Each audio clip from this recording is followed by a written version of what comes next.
साहब 370 पे तो ये हो गया।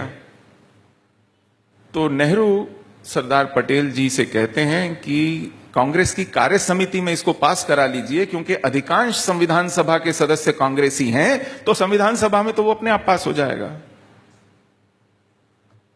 कांग्रेस की कार्य समिति ने एक स्वर से इसका निषेध किया कि ऐसा संभव नहीं है। सरदार पटेल गृह मंत्री, उप प्रधानमंत्री थे।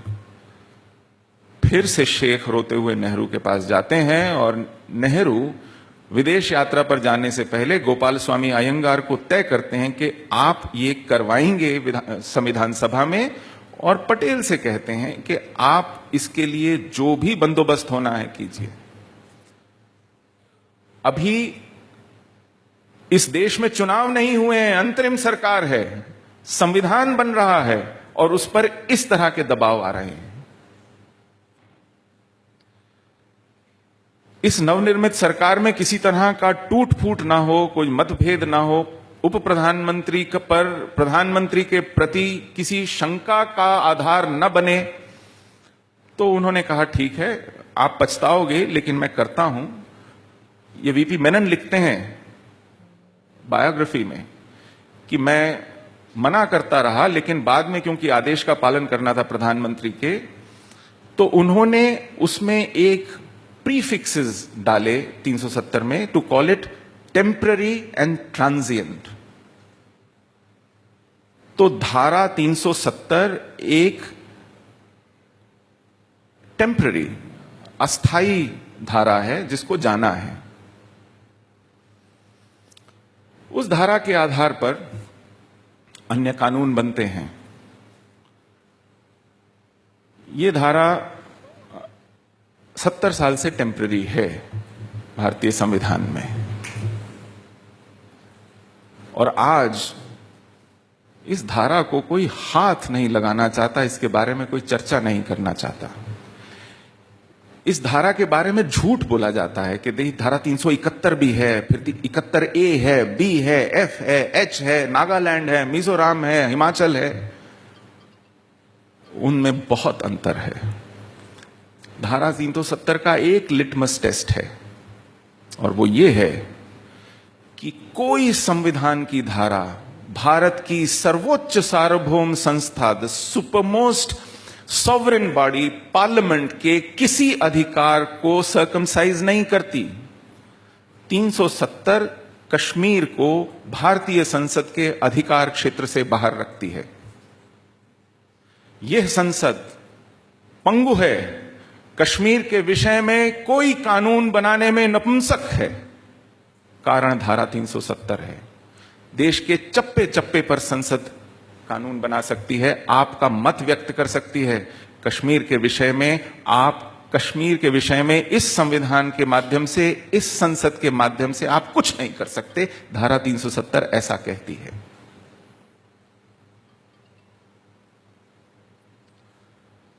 उसके बाद 35A आता है, जिसमें आप कश्मीर में परमानेंट सिटीजन्स की डेफिनेशन को परवर्ट करते हैं। वहां लाखों लोग ऐसे हैं जो विधानसभा में वोट नहीं दे सकते। वो संसद के लिए वोट दे सकते हैं, विधानसभा के लिए वोट नहीं दे सकते। उनके बच्चे सरकारी स्कूलों में नहीं पढ़ सकते, सरकारी नौकरियां नहीं ले सकते, सरकारी वजीफे, स्कॉलरशिप्स नहीं पा सकते। कि धारा 370 और 35A ये तय करते हैं कि कश्मीर का नागरिक कौन है, भारत का नागरिक छोड़िए।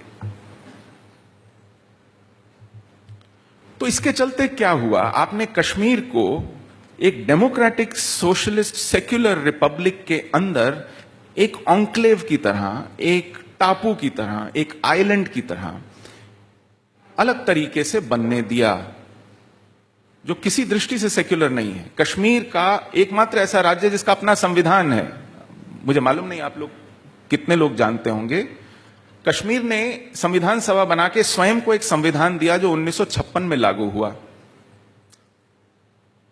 हमको लगता था कि 26 जनवरी से 1950 को जो हमने स्वयं को एक संविधान दिया है, 6 साल बाद एक नया संविधान आएगा तो उस पर कुछ इंप्रूवमेंट होगी। ये एक रिग्रेसिव डॉक्यूमेंट है। इसमें फंडामेंटल राइट्स का जिक्र नहीं है। भारत के संविधान की धारा 25 से 30 तक माइनॉरिटीज को ऐसी प्रिविलेजेस दी हैं जो मेजॉरिटी के पास नहीं है। कश्मीर के संविधान में माइनॉरिटी शब्द का जिक्र नहीं है।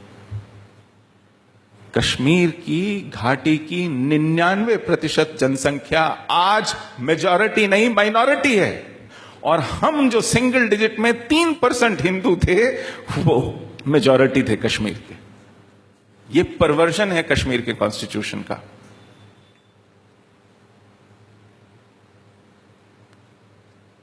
और इन बातों को छुपा के रखा गया, इन बातों को ढका गया। 35A जब संविधान में लाया गया तो संसद को नहीं बताया, संविधान की प्रतियों में वो छपता तक नहीं है। एनेक्चर 1 कई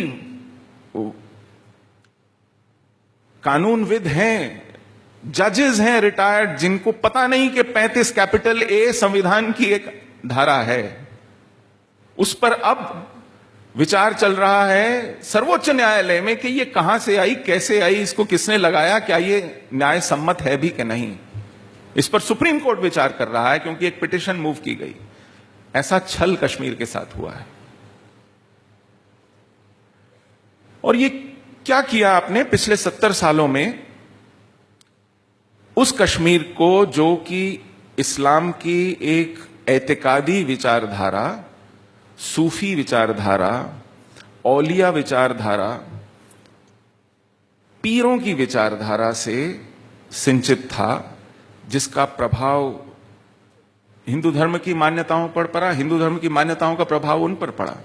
जैसे हम अपने आराधना में लीलाएं गाते हैं, भजन गाते हैं, वैसे कश्मीर की मस्जिदों में दरूद खानी होती थी। गाकर मोहम्मद को और अल्लाह को रिझाया जाता था, गाकर। आपने सुना नहीं होगा कभी, कश्मीर में होता था। उस परंपरा को नष्ट किया जा रहा है। पिछले 6 दशकों में वहां वहाबियत जमात इस्लामी की तरफ से इस तरह आरोपित हुई है कि लोग स्वयं या तो अपनी मस्जिदों को वहाबी मस्जिदों में बदल रहे हैं या नई मस्जिदें बना रहे हैं जो उससे बहुत ज्यादा भव्य हैं। बेशुमार पैसा आया है और एक नए तरीके की शिक्षा आई है। ये शुरू हुआ, आप कश्मीर में एक सब नेशनल स्पिरिट को अलाउ करते हैं कि इंडिया एक नेशनहुड है, कश्मीर में एक सब नेशनलिज्म चलने देना चाहिए, क्योंकि उन्होंने हम पर एक बड़ा उपकार किया है कि वो भारत में सम्मिलित हुए। वो सब नेशनलिज्म कब सेपरेटिज्म बनता है, ग्रीवेंस मॉन्गरिंग के थ्रू प्रो पाकिस्तान मूवमेंट बनती है, और प्रो पाकिस्तान मूवमेंट सेसेशनिज्म कब कैलिफेट की बात करता है, अब ISIS की बात करता है। ये डिग्रीज का ग्रेडेशन है। आप जब मुस्लिम आइडेंटिटी पॉलिटिक्स से शुरू होते हैं, वो आइडेंटिटी पॉलिटिक्स की परिणति कहां होगी जाकर, ये आप तय नहीं करेंगे जी। आप बोतल से एक ऐसे जिन्न को निकाल रहे हैं जो क्या आकार लेगा, वो आपका क्या करेगा, ये जिन्न तय करेगा, ये आप तय नहीं करेंगे। और आज वो ये तय कर रहा है और इसके सामने सब दंडवत हैं। पूरी पॉलिटिकल क्लास कॉम्प्लिसिट है। आपसे ये छुपाया जाता है कि कश्मीर में क्या किया जा रहा है और क्या हो रहा है। एक छोटी सी बात बताता हूं। हम लोग विस्थापित हैं, हमारे यहां वीर माता हैं जिन्होंने पुत्र दिया है कश्मीर को। कश्मीर की सरकार ने एक पैसा नहीं दिया होगा, लेकिन कश्मीर की सरकार हर महीने 2000 रुपए का वजीफा उनको देती है जो रिफॉर्म्ड मिलिटेंट्स हैं, पाकिस्तान ऑक्यूपाइड कश्मीर से वापस आ गए हैं। उनको घर, नौकरी और वजीफा मिलता है। एक SRO 43 है जिसके तहत सरकार तय करती है कि हमारी नौकरी में रहते हुए यदि हमारा कोई एम्प्लॉई मर जाता है तो हम उसके सर्वाइवर्स को कुछ सरकारी नौकरी दें। इसको अमेंड करके कहा गया कि यदि कश्मीर में कोई मिलिटेंट मरता है तो उसके परिवार का क्या कसूर, तो इसलिए उसके परिवार को सरकार नौकरी देगी। आप अपने परिवार से सैनिक भेजेंगे या मिलिटेंट भेजेंगे, उसमें सरकार पैसा लगाती है। वो आपके और मेरे टैक्स का पैसा है। तो कई दफे यह सोचना पड़ता है कि हम अपने हाथों से अपने हाथ पांव काट रहे हैं या किसी सीमा पर किसी दुश्मन से लड़ रहे हैं, और दुश्मन सीमा पर है या हमारे पीठ के पीछे भी कोई खड़ा है। तो इसलिए हम किन नीतियों का, संविधान में किन प्रावधानों का प्रतिपादन कर रहे हैं, किस उद्देश्य से कर रहे हैं, यह सोचना पड़ेगा। या तो तय कर दें कि हमें अब उस पहचान से, उस परंपरा से, उस इतिहास से, उन पूर्वजों से कोई लेना देना नहीं है। मुझे कई दफे लगता है कि मेरे उन पूर्वजों ने, एक जत्था आया था अनंतपुर साहब पंडित कृपाराम दत्त के नेतृत्व में, 1671 की बात है। कश्मीर में मुगल शासन था, गवर्नर का नाम था इफ्तिखार खां, औरंगजेब दिल्ली का सुल्तान था। उसको नक्शबंदी सूफी लेके आए थे। जब उसमें और दारा शिकोह में संघर्ष हुआ तो नक्शबंदियों ने कहा कि हम दारा शिकोह नहीं, औरंगजेब का साथ देंगे। वो सूफी औरंगजेब को सुल्तान बना के पूछते हैं कि अब इस देश में आप इस्लाम कैसे और कब लाओगे। तो औरंगजेब ने कहा कहिए क्या करना है। तो उन्होंने कहा कश्मीर से शुरू कीजिए। जब कश्मीर में यह कहर शुरू हुआ तो ये कृपाराम दत्त के नेतृत्व में कुछ लोग अनंतपुर साहब आए, 9वें गुरु तेग बहादुर की शरण में, कहा कि जनेयू और तिलक की रक्षा कीजिए। मैं पूछा क्या हुआ। उन्होंने कहा कि देखिए गवर्नर इफ्तिखार खां है, मुगल बादशाह का गवर्नर है, सूबेदार है, वो कहता है कि तो मुसलमान बन जाओ। 3 ऑप्शंस देता है वो, रिलिव, गलिव या सेलिव। रिलिव कश्मीरी में शब्द है रल जाना, एसिमिलेट हो जाना, यानी धर्मांतरण कर लीजिए। गलिव यानी गल जाना, यानी मर जाना, मर जाइए। सेलिव यानी चले जाना, भाग जाना, यानी जान बचाइए और भागिए। ये 3 ऑप्शन है, क्या करें। तो उन्होंने कहा कि आप उनसे कहिए कि आप एक एक लोगों का धर्मांतरण करके क्या अचीव करेंगे। हमारे गुरु हैं, उनके पास जाइए, वो अगर इस्लाम कबूल कर लेते हैं हम सब इस्लाम कबूल कर लेंगे। तो गुरु तेग बहादुर के पास जाते हैं, गुरु तेग बहादुर मना कर देते हैं, उनको बार बार मनाया जाता है, यातना दी जाती है। औरंगजेब कहता है इन्हें दिल्ली लेके आओ, दिल्ली लेके आते हैं। शीशगंज गुरुद्वारे के पास उनके अनन्य शिष्यों को, भाई मतीदास को, भाई सतीदास को, पंजाबी में वो कहते हैं बंद बंद कटाए, एक एक जोड़ को काटा जाता है। एक एक जोड़ को उनके सामने, वो विचलित नहीं होते, समाधि में रहते हैं, और फिर उनका शीश लिया जाता है।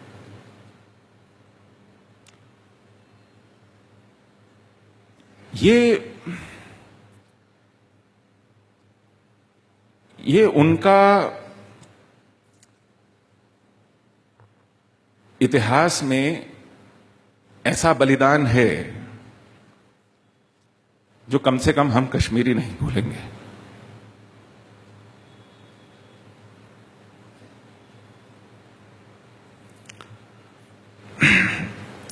गुरु गोविंद सिंह ने यदि खालसा सजाए तो अपने पिता के इस बलिदान के कारण सजाए।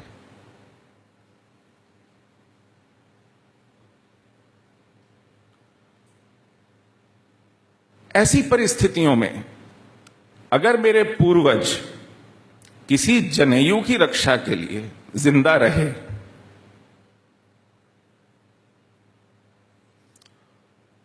तो क्या हम ये सोचें कि पागल थे, पता नहीं किस परंपरा की रक्षा के लिए ये सब किया, बन जाते मुसलमान,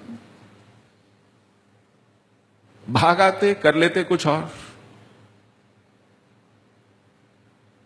क्यों पांचांग लिखते हैं हम? अब 5093 साल का नया पांचांग लिखेंगे, फिर उस हिसाब से वर्ष प्रतिपदा मनाएंगे, शिवरात्रि मनाएंगे, विनायक चतुर्थी मनाएंगे। क्यों मनाएंगे? क्या रखा है इस झगड़े में? दे दो कश्मीर। तो कहां है वो वैचारिक प्रतिबद्धता, वो राजनीतिक इच्छा शक्ति? क्या हमें ये इतिहास समझ में नहीं आता? क्या हमें पूरा घटनाक्रम समझ में नहीं आता? क्या हर प्रधानमंत्री को एक पर्सनल धोखा खाना है? आज तक के जो धोखे खाए हैं वो पर्याप्त नहीं है क्या कि मैं जब तक खुद उंगलियां जलाकर न देख लूं कि तवा गरम पर हाथ रखने से क्या होता है, तब तक मैं वो सब नहीं करूंगा जो करने चाहिए? ये किस तरह का आग्रह है? आज कश्मीर में जो हो रहा है उसके 3 आयाम हैं। मैंने कल मित्रों के साथ बैठा था तो मैं ये बताना नहीं भूलता, मैं बार बार जितनी बार अवसर मिलेगा कहूंगा। एक आयाम है उन रेनेगेड ड्रॉप आउट लोफर्स का जिन्होंने बंदूक उठा ली है और वो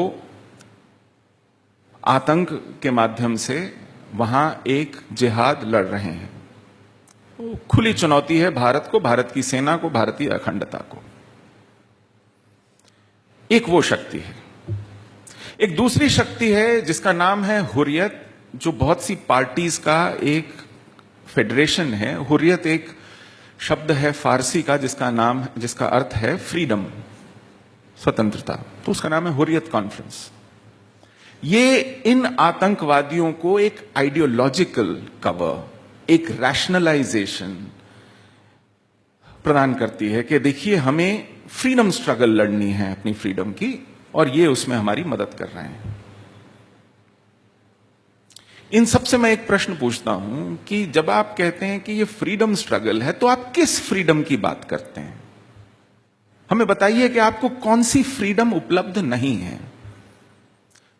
हम अपने कॉन्स्टिट्यूशन में वो फ्रीडम डाल लेंगे, आप और मैं दोनों एंजॉय करेंगे वो फ्रीडम।